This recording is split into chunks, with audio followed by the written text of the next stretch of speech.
എനിക്ക് ഐഫോൺ വേണമെന്ന് പറഞ്ഞാൽ വേണം. മോനെ അതിനൊക്കെ വലിയ പൈസ, അച്ഛൻ്റെ അത്രയും കാശില്ല.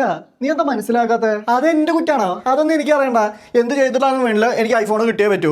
ഐഫോൺ കിട്ടാതെ ഞാൻ ഇവിടുന്ന് ഒരു തുള്ളി വെള്ളം പോലും കുടിക്കില്ല. ഞാൻ പട്ടിണി കിടക്കാൻ പോവാ. എടാ നിനക്ക് അങ്ങനെ ഒരു ആഗ്രഹം ഉണ്ടായി സ്വന്തമായിട്ട് അധ്വാനിച്ചുണ്ടാക്ക്. അതിനുള്ള പ്രായമൊക്കെ ആയില്ലേ, വെറുതെ ഭക്ഷണത്തോട് എതിർപ്പ് കാണിക്കല്ലേ. അയ്യടാ അങ്ങനെ പിന്നെ നൈസിൽ പണിക്ക് വിടാൻ നോക്കണ്ട, അതൊക്കെ അച്ഛൻ്റെ പണിയാ. ഐഫോൺ കിട്ടാതെ ഞാൻ ഇനി ഒന്നും കഴിക്കത്തില്ല.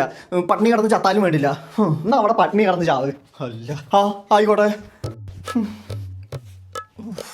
പണ്ടാരോ ഒരു ആവേശത്തിന് പറഞ്ഞു പോയി. നല്ല വിശപ്പുണ്ടല്ലോ.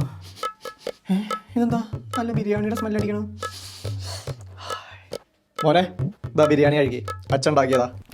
ഓഹോ, എനിക്കിഷ്ടപ്പെട്ട ചിക്കൻ ബിരിയാണി അന്ന് സ്വാധീനിക്കാൻ നോക്കാല്ലേ. ഇതിലൊന്നും ഞാൻ വീഴില്ല, ഞാൻ കഴിക്കില്ല. എനിക്ക് ഐഫോൺ മതി. നീ വിശന്നിരിക്കാന്നറിയാ, നീ ഇത് കഴിക്കാദ്യം. ഐഫോൺ അല്ലേ, നമുക്ക് പരിഹാരം ഉണ്ടാക്കാന്ന്. എന്നാ ഇങ്ങ് തന്നേക്ക്.